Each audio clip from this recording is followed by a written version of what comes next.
Bueno, pois bons días aos que estades aquí presentes, que somos pouquiños. Tamén pois, saudamos as que nos ven a través do Facebook e do YouTube, que bueno, tamén estamos facendo a retransmisión en directo agora mesmo. Nada, en primeiro lugar, pois, desculpar a ausencia de Marisa Naveira, a nosa compañeira, que era quen ia pois, presentar ao noso convidado hoxe, pero por motivo destas restriccións que temos en varios concellos, pois non puido vir, resulta imposible estar hoxe aquí, entón, bueno, pois nada, excusamos a súa ausencia e tamén aproveitamos para agradecer o traballo e as xestións feitas con Manuel Monge para ter hoxe aquí con nós, vale?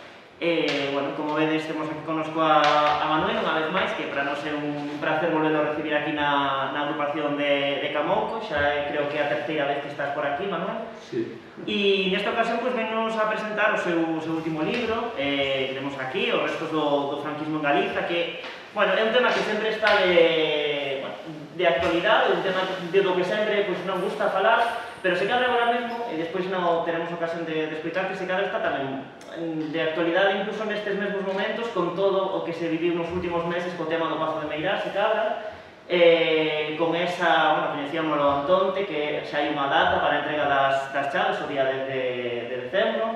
Onte mesmo, se non me equivoco, era a propia Xunta que pedía tamén que a xestión pasase a ser autonómica dese inmoble. Bueno, como vedes, é un tema que, a pesar de que o franquismo queda xa moi alá, pois sí que mantén certa actualidade e certa vixencia, non? Entón, pois nada, damos ese paso a Manuel e ao cal lle agradecemos que estedes aquí con nos. Bueno, pues moitas gracias, Dani, por esta presentación e encantado de estar novamente aquí na nosa asociación, digo nosa porque tamén son socio da asociación.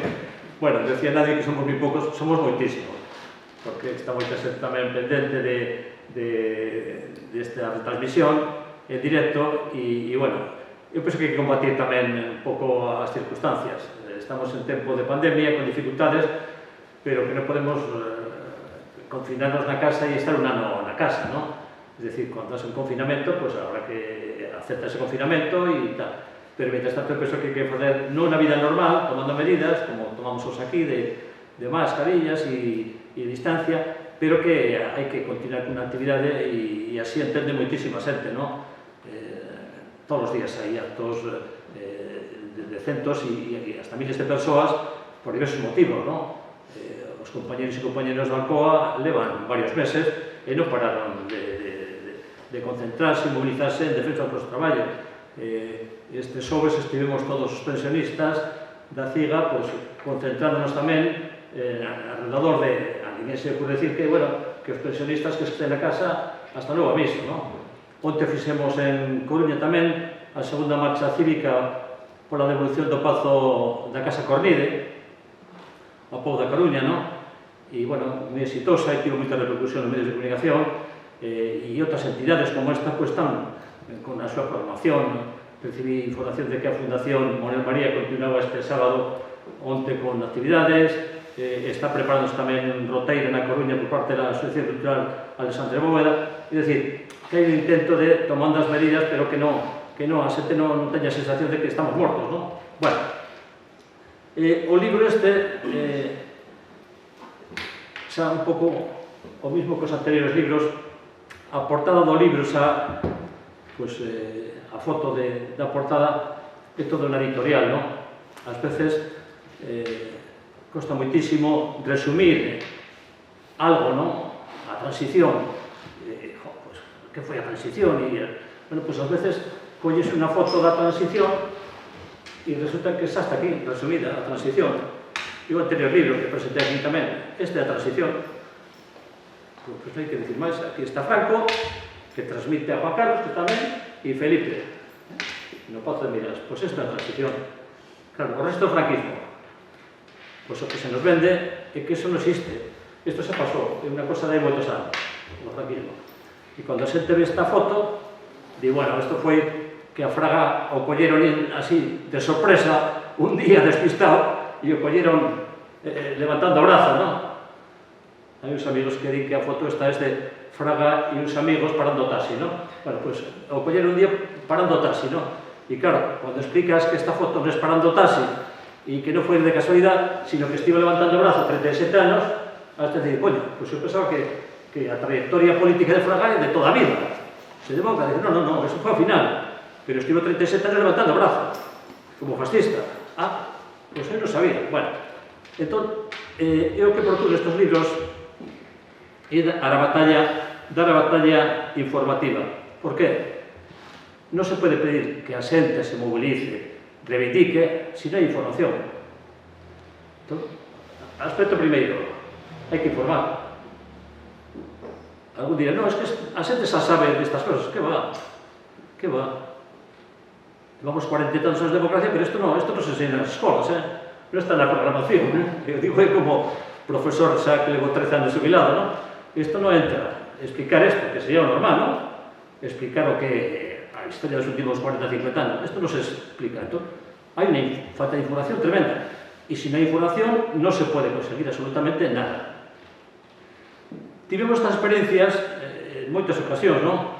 Cuando hai 15 anos, ou 16 xa, comenzamos desde a Comisión pola Recuperación da Memoria Histórica da Coruña a divulgar e difundir o tema de devolución do Pazo de Meirás, facendo marchas, facendo debates, a xente decía, pero isto non ten ningún sentido, non ten ningún recorrido. O Pazo de Meirás por un agasallo, un regaliño, e o regaliño non se devolve. Lógico. A xente era o que a información que recibiu, que foi un regalo que lle fixemos a Franco, e xa está. Pero claro, pasa un ano, seguíamos informando, concentracións, marchas, outro ano, e o que era unha falta de información, a xente reaccionou e dixo, non, si o Pazo de Meirás foi mercado cos nosos cartos, descontando na nómina, pasando polas parroquias, e con todo tipo de ecuacións, pois non, é noso que devolvan. E esa situación foi cambiando, e chegamos que, despois de esa batalla de moitísimos anos, hai unanimidade, que está moi ben. Maestro, a Diputación da Coruña, unanimidade, que os fracos devolvan o Pazo de Meirás. Va ao Parlamento Galego, unanimidade, pois está moi ben. Claro, esta é parte do relato, así entre nós. O relato sempre, nos medios de comunicación, sale unha parte do relato. Agora o relato que está salindo do Pazo de Meirás é dos últimos 3 anos. Por qué? Porque o que interesa nesos 3 últimos anos está todo Dios metido. O PP tamén, claro, ese relato. Pero hai outro relato, que hai 40 anos xa presentamos iniciativas na Coruña, desde a Esquerda Galega, eu estaba daquela, na movida, desde a Esquerda Galega presentamos iniciativas para a devolución do Pazo de Meirás.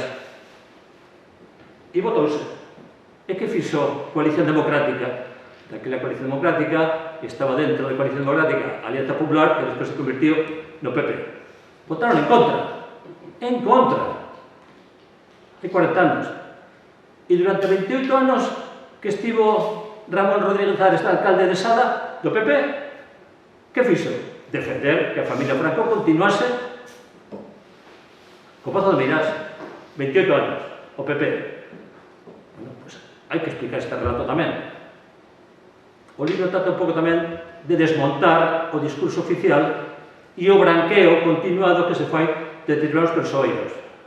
Hai un branqueo onde se lle di o que fixo nos 60, nos 70, pero non se fala da súa trayectoria durante moitísimos anos e o seu papel que xogaron na ditadura. Todos os partidos políticos, sin excepción, falan de que hai restos do franquismo e que hai que acabar co resto do franquismo. Onde están os restos do franquismo? Nas institucións, con diputados, no Congreso, están na xudicatura, con xuíces claramente franquistas, que fan sentencias franquistas claramente, están metidos en moitas institucións e no parto do Estado. E entón, todo o mundo coincide en que hai que desmontar todos esos restos do franquismo. En iso coincide todo Dios. Pero ahora de verdad, revisas un pouco a situación e dices, bueno, pero es que ainda queda moito.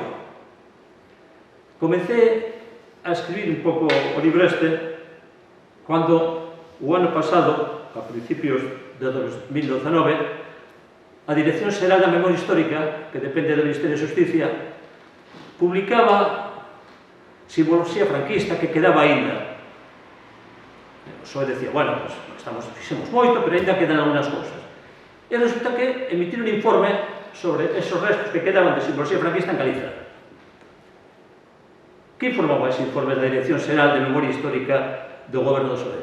Que en Galicia pues, había unos 30 símbolos franquistas aínda, unos 30 símbolos franquistas sobre 15 concellos. 30 símbolos franquistas sobre 15 concellos. Nada preocupante, pouca cosa. E aí quedou. Entón, eu, que sou moi curioso, digo, bueno, vamos a ver que hai desto, non? E resulta que non eran 30 símbolos franquistas, o que quedaba. Eu teño aquí, no libro, catalogados máis de 600. E non eran 15 concellos. Eu falo aquí de 87 concellos. 87, no libro. É un libro que está desfasado, afortunadamente. Xa digo un pouco no lineal que o objetivo do libro non é dar por rematado o traballo, sino abrir brecha. E claro, inmediatamente saiu o libro, levo 2 ou 3 meses, en estas condicións, presentando onde podo, chamaron ese. Oye, mira que vimos que somos do Valdolimia, es que aquí nos concellos de por aquí, en Trimo, tal, que falta este falangista, que es fillo predilecto, mira, falta a rúa de non sei onde, de Bayona, mira, es que tes aquí un almirante, que temos unha rúa e non está. Bueno, están pasando información e va aumentando, afortunadamente. Non hai unha actuación seria, cuando digo seria, organizada e coherente por parte das organizacións políticas para acabar co resto do franquismo. Porque se non se daría a situación actual que despois de 13 anos hubo tempo, non? En 13 anos se pudieron dar pasos. Retiráronse moito simboloxía franquista, é verdade. Pero ainda queda moito. Entón, despois de 13 anos da Lei de Memoria Histórica, non pode ser que teñamos esta situación. Principal responsable desta situación co resto do franquismo? Pois o Partido Popular, evidentemente. Levan muitísimos anos na Xunta, non elaboraron unha lei de memoria histórica propia para Galiza, donde se recolle unha serie de orientacións para acabar con esta simboloxía, etc. O principal responsable xa está. Pero a cuestión da responsabilidade non pode acabar aí. Non pode acabar, claro. Porque, repasado un pouco, todos os datos que hai das cidades, das diputacións, etc. As principais cidades e diputacións con maior número de símbolos franquistas son aquelas que están gobernadas polos partidos de esquerda e nacionalista. E isto hai que decirlo. Hai que espabilarse. Na Coruña, cidade, 104 símbolos franquistas. O goberno, agora mismo, do PSOE. Anteriormente, pues, un goberno do Partido Popular, pero ahora, un goberno do PSOE. Diputación da Coruña, goberno do PSOE e do Bloque. 36 símbolos franquistas. E podíamos seguir facendo unha relación de todos os concellos e os restos do franquismo que hai.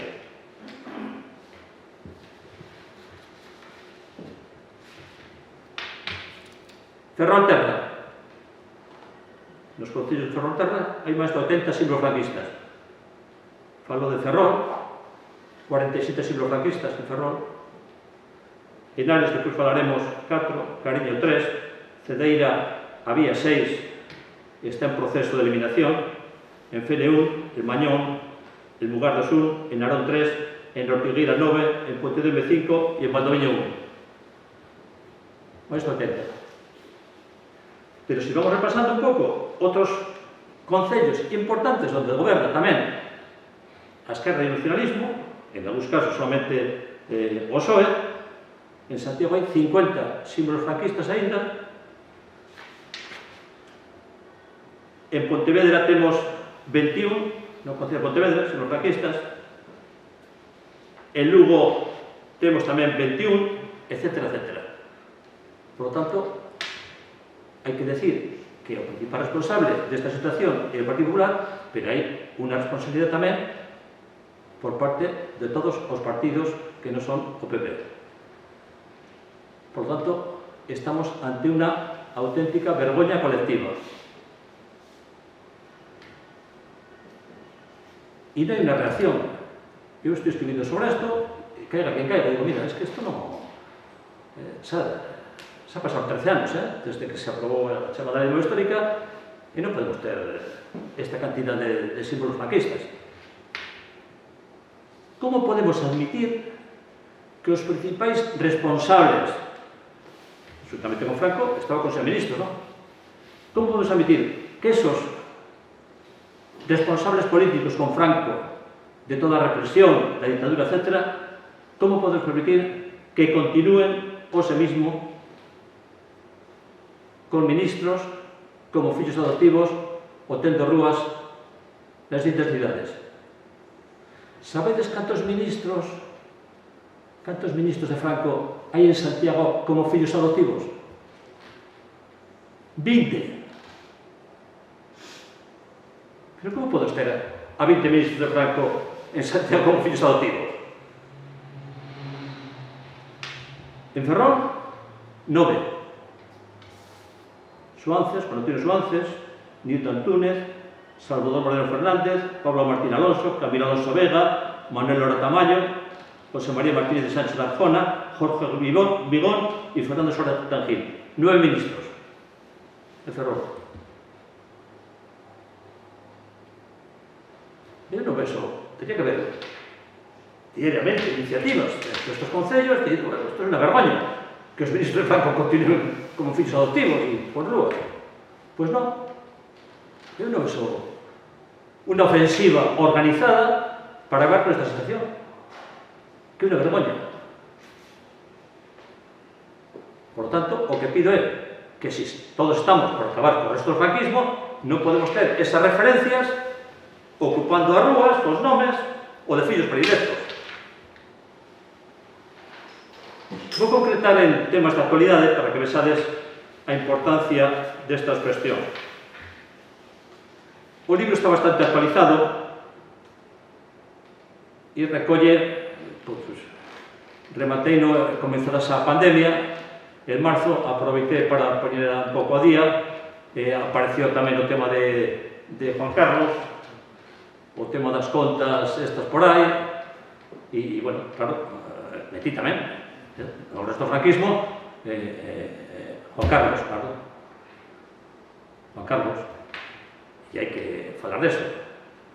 E aproveito para explicar un pouco por que este home está aí, que todo o mundo digo, oi, pero que cosas, non? Na última semana apareceron cosas novas, non? De corrupción. E mire ustedes que este home foi nomeado sucesor de Franco en 1969. Hai xa moitos anos, hai máis de 50 anos.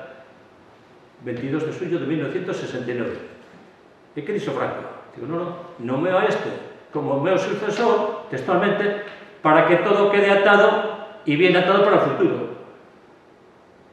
O dixo Franco, por que o nomeaba como sucesor? Para que todo continue atado e bien atado para o futuro. E así se fixo. E hasta hoxe. Fixéronse cosas importantes en todos os concellos de eliminación da simboloxía franquista. O que estou dicindo que non se interprete como unha descualificación dos anos que estivemos loitando por eliminar a simboloxía franquista. Na Coruña, hai 10 anos, fixose unha comisión de expertos na que participé e daquela retiramos a 50 símbolos franquistas na Coruña. Que pasa? Pois que os datos que temos hoxe na Coruña son moi superiores ás que tiñamos hai 10 anos. Os criterios para eliminar a simboloxía franquista melloraron, son máis amplios e permite tamén retirar máis símbolos. Hai 10 anos, pois se daba por suposto que solamente se había que retirar das rúas e das institucións aqueles alcaldes que tiñan as mans manchadas de sangre. Bueno, é un criterio, hai 10 anos. O ese era o criterio para os alcaldes. O criterio que teño, e os poño así no libro, que todos aqueles alcaldes existentemente, con todo tipo de actos, que se retira Martín Villa a distinción que ten en moitos sitios. Resulta que Martín Villa ten a distinción da medalla de ouro de Galicia. Medalla de ouro, o maior reconocimiento que se puede dar. ¿Quién lle dio esta medalla? ¿Quién estaba de presidente da Xunta? Manuel Fraga. Manuel Fraga da distinción a Martín Villa, lógico. Bueno, por tanto, hai que tamén ter conhecimento destes datos para pedir que se retire tamén a estos ministros ou persoas significadas do franquismo distinción. Do rei Juan Carlos se dicen que metía a última hora información, porque penso que é un tema moi importante, tal como se está vendo todos os días. Juan Carlos, lógicamente, ten distincións en moitas cidades e tamén avenidas e rúas. Ten unha avenida en Santiago, en Ferrol, na fachada do Concello, na Praza de Armas, ten tamén un busto ali, na fachada, Juan Carlos. Juan Carlos ten un busto tamén na entrada do Concello de Vigo. O Porto de San Senso chamase Juan Carlos I, Porto Deportivo. E en Pontevedra tamén ten unha avenida. Por lo tanto, o lógico é que houvese unha ofensiva por parte de forzas políticas que están ou teñen alcaldía ou están nos gobernos para retirar estas distincións que eu espero que se faga así nos próximos días. Ás veces hai unha falta de coherencia tremenda por parte das organizacións políticas que atrasa moitísimo a eliminación desta simboloxía franquista. Por que o digo? Actuacións que se levan a cabo nun concello non son quen eses mismos partidos de levar e trasladar eso a outros concellos. O caso de Valentín González Formoso, presidente de Diputación, é unha referencia extraordinaria desta falta de coherencia. Se lle comuniqué por carta esta falta de coherencia. Hai 10 anos, sendo alcalde, como agora, de As Pontes, Valentín González Formoso, aprobou retirar a José Antonio Girón de Velasco a distinción que tiña nas Pontes. Significado falangista, dereitista e represor. José Antonio Girón de Velasco, en As Pontes. Alcalde, Valentín González Formoso. Agora, Valentín González Formoso é presidente da Diputación. E que fai? Pois ten a José Antonio Girón de Velasco de fillo adoptivo da provincia. Unha cosa incomprensible. Pero isto se repite continuamente en moitas ocasións. En Ferrol, en esa redacción que dixen antes de 61 símbolos franquistas que se retiraron, se retirou a distinción que tiña unha rúa a Salgado Torres, significado falangista, por su irmán, que participou na represión na Coruña e alto cargo del movimento nacional, procurador, etc. Bueno, pois en Ferrol foi unha das rúas que retiraron, Salgado Torres. Chamase hoxe Xaime Quintanilla, alcalde fusilado por os fascistas. Moi ben. Bueno, pois Salgado Torres retiraronlle hai 40 anos a rúa e sigue de fillo adoptivo en Ferrol. O sea, non ten ningún sentido. Soances, poño exemplos de que non hai un estudio e unha coherencia na actuación. Para todos Soances sabedes que pasa como ingeniero e técnico, pero era militar, comprometido e loitou no bando fascista no 36, este retirarlle un nome de un instituto que tiña en Ferrol, había un instituto que era Soances e agora é Ferrolterra, o Instituto de Ferrol. Bueno, pero existe a Alameda Soances ainda, pero bueno, se lle quita a distinción en el instituto, porque en el ministro de Franco non se pode ter unha Alameda importante de Ferrol con nome deste. E que pasa por aí adiante? Pois en Portollano, a alcaldía do PSOE, había unha distinción, a Soances retiraron esa distinción, o mismo que en Málaga e en outros concellos. Por tanto, o PSOE de algúns concellos retira esta distinción ás Frances, por aí adiante, todo o Estado, pero en Ferrol ni Dios se atreve a decir que quitar esa levera. E paso a concretar algunas cosas de Ferrol Terra de outros concellos, destas incoherencias. Cedeira, Alcaldía do Sobe, retira Fraga, Avenida, e a Pardo tamén retirar a Cidade Otiva. Pero es que o Concello de Lago Cariño ten tamén a Alcaldía do Sobe, e ten a Fraga tamén, con nome do colexio e unha avenida, al lado. Si se retira en Cedeira, habrá que retirar tamén esa distinción a Fraga. Fraga tamén, por certo, é fillo adoptivo tamén de Pontedeume. É fillo adoptivo tamén de Pontedeume. Ortigueira. Hai 9 símbolos franquistas, entre eles alcaldes que foron a ditadura e continúa aí, etcétera, etcétera. Bueno, no caso de Ares, xa dixen antes que se retira moita simbología, quedan uns restos que, bueno, eu penso que bueno, habría que presentar inmediatamente algún tipo de iniciativa, porque é o caso da rúa Aviador Franco. Xa des conta, non? Está paralela ao paso marítimo, rúa Aviador Franco. Era o irmán de Francisco Franco. O caso deste home, sabedes que é un caso moi curioso, porque en principio era de ideas republicanas, incluso antes de chegar á República, no 31, hubo alguna manifestación, algún intento por parte de algunos militares de pronunciarse a favor non un levantamiento, pero a favor da República, e él foi un deles. E por esa actitude, pois tenle distinción en algúns concellos. Incluso cando chegan as eleccións, as Cortes, preséntase por candidaturas republicanas, e non sae elegido con unha acta, sino con dúas. Unha por Barcelona e outra por Sevilla, nas candidaturas republicanas. Tivo que elegir e quedou con a de Barcelona. Bueno, isto durante a República. Que pasou? Pois cando se produce o levantamento, ele estaba na embaixada, que era en Estados Unidos, e entón, pois claro, tomou partido polos sublevados.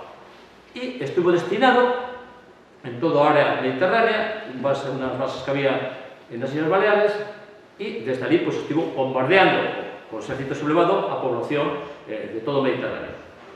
Claramente, produciéndose por los sublevados y, por lo tanto, no es merecedor de ningún tipo de distinción.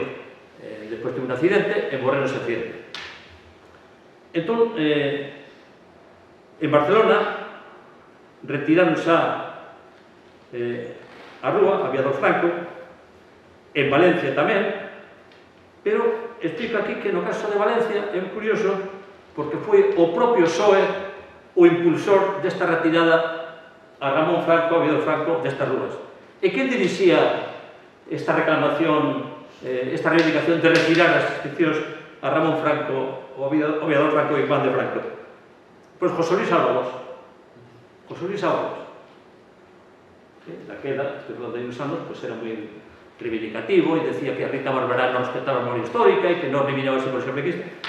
Pues non solamente se pronunciaba por quitar esta rúa en algúns concellos, como Torrent, que se aprobou a retirada desta rúa, sino que decía que había que extender, retirar estas institucións a outras rúas que había en Alfamesí e en Bétera, outros concellos. Por lo tanto, o PSOE está implicado. Explico todas estas cosas porque a veces hai que explicarles tamén os alcaldes do PSOE, que a mí non o saben. Dice, mira, Julio, o alcalde tal, non? Dice, mira, que es que o que se pide xa está facendo José Luis Ábalos e outros alcaldes, non pasa nada, se lle pode quitar a rúa, e en Ferrol tamén se lle quitou esta rúa a Ramón Franco. Por tanto, con estos datos de que xa con alcaldías dos PSOE se retiran estas rúas, non ten ningún sentido manter a rúa Aviador Franco. En algúns concellos incluso retirarlle as inscripcións que estaban concedidas antes do 36, por esta cosa de que concederlle porque era un pouco medio republicano. Despois, hai un escudo con subidas flechas que se mantén de Rúa do Carmen, sabedes, non? E despois hai o emblema do Instituto Nacional da Vivienda en moitas rúas aí pegadas ao Parque Rosalía de Castro. Te das conta, non? Ven aí o Pois se INV e tal. chaman casas baratas. Hai moitas, aí, claro. Bueno, pois poño aquí, pois, que se fai por aí? Pois, o PSOE, en Paterna, Valencia, retirou 343. Aquí son menos, non? Digo para que... Digo, mira, que es que o PSOE xa está retirando esos emblemas, paga o Concello, claro, a retirada non paga a xente, que a mellor llevan aí 60 anos ou 70 anos as placas, bueno, eso o fai o Concello. E se fixo en Paterna, a alcaldía do PSOE, en 343, en Barcelona retiraron 1000 destas placas, etc. Pagadas polo Concello.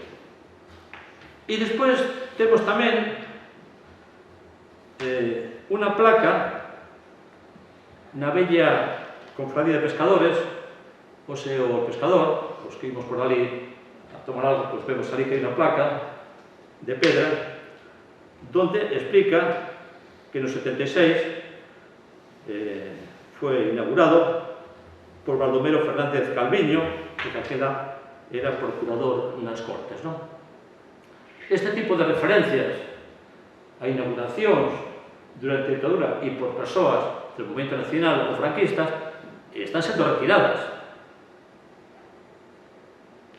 Na Coruña, lembro que, cando tratamos na comisión de expertos o tema de retirar este tipo de placas, cando se subía a escalera principal, a escalera de honra ou de honores, pois había ali unha placa dicindo que esta escalera de honra foi inaugurada por doña Carmen Polo, non sei, viña que o día, e retirouse. Referencia á inauguración dunha escalera de honra por Carmen Polo, como Miguel Fran. Por lo tanto, este tipo de referencias a inauguracións en tempos da dictadura, pois tamén habría que retirarla. Está o tema, pero es que eso xa non é a cofradía, es que ao mellor resulta que é unha cosa privada. Bueno, pois, na próxima lei, o digo porque xa sai un borrador que está preparando a próxima lei de memoria histórica, fai alusión expresa ás placas que están en edificios ou propiedades privadas e que hai que facer. Pois o que hai que facer é retirarlas. Está contemplado eso.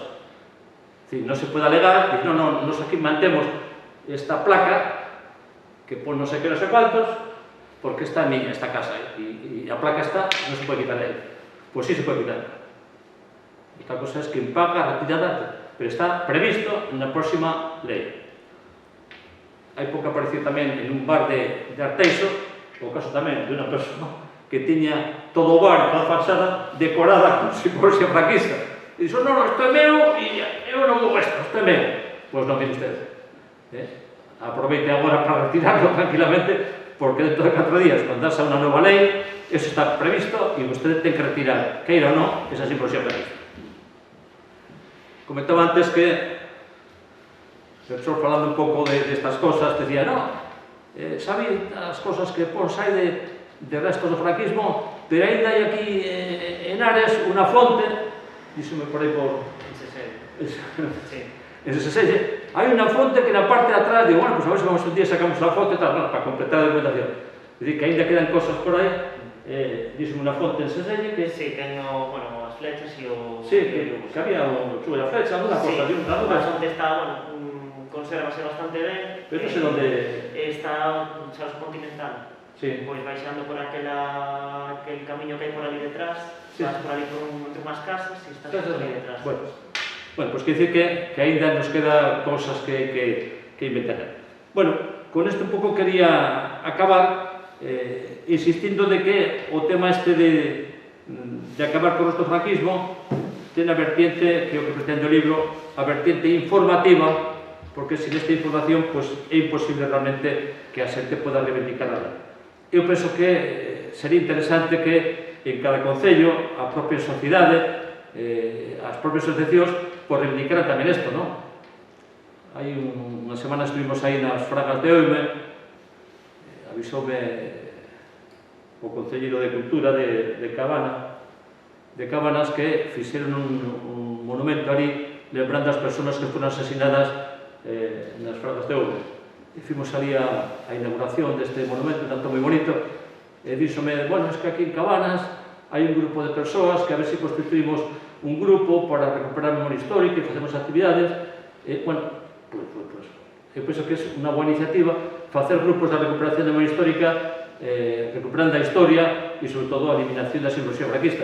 E eu penso que sería unha boa iniciativa que as propias asociacións, como a nosa aquí, ou outras, pidan ao propio Concello que tome iniciativa. Non hai que esperar tampouco que sean os partidos políticos. Os partidos políticos poden despois asumir eso.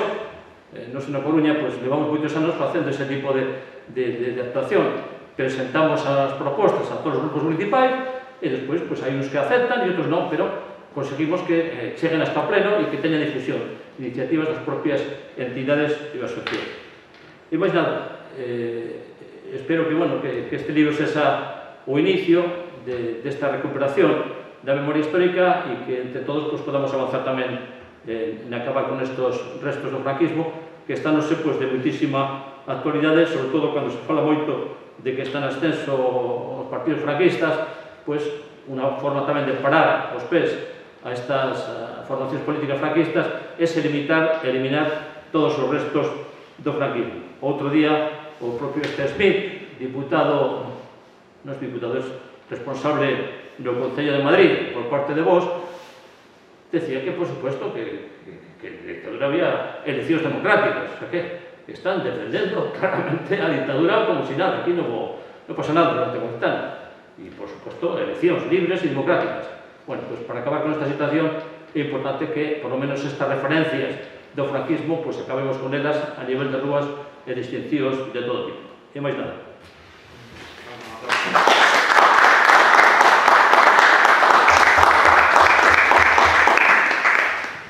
Non sei se alguén quere comentar algo, alguna... Eu quería comentar, cando dixese o das casas estas de Ares, que non sei se son ben chamadas ou mal chamadas, chamámase viviendas baratas ou sindicatas, porque teñen a cousa esa que é como unha espiga, unha cruz, o sindicato de antes. Hai unhas que son, perdona, que pone INV, que ven como unha espiga así, subsistencia de vivienda, e hai outras placas, nesta da Rua do Carmen, xa pon, además, a xugo e as flechas son dos distintas, pero bueno. Entón, esas casas pasaron a ser particulares, as compraron, fan obras. Concretamente, ahora mesmo está unha en obras. Eu, entonces, me pregunto, como é posible darse un permiso de obras, porque o Concello teñe que dar un permiso de obras para eso. Non lle pon como que quite ese símbolo franquista que ten aí, porque o Concello pode facelo. Un Concello do PSOE xa na terceira legislatura, me parece.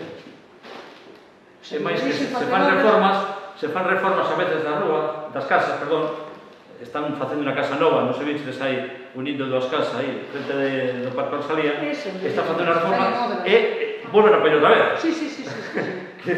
Pero eso, eu, voy a pensar de momento, que leva toda a vida e a mellor os donos diren, respetamos o que leva toda a vida, non a mellor porque sexan defensores de nada, pero o que diste é eso, que ten que ser o Concello. Pero claro, o Concello non pode actuar solamente sobre esa vivienda en concreta, sino que sería unha cosa de actuar en xeral. Es decir, que fuese a pleno e dicir, bueno, pues o Concello de Ares aproba, o mismo que outros concellos, retirar todo isto. E comunicar a todos os afectados, decir, mire usted, ese emblema, pues o Concello aprobou retirar. Entón, pode usted retirarlo por a súa propia iniciativa, que pode facerlo, pois non lo retiramos non, ou, en todo caso, será o Concello que lo retire pagando o custo de... Eu entendo que pode ser algo impopular isto, eu entendo. Porque, se meten aquí na miña casa a decirme o que teño que quitar, tal. Pero, bueno, se están facendo moitos concellos e son iniciativas que toma o Concello inscritas dentro desta política xeral. Pero, claro, ese é un detalle, por así decirlo, menor. O máis importante serían outras referencias, como dixen antes, desa rúa do Aviador Franco, que non ten ninguna explicación que se manteña aí.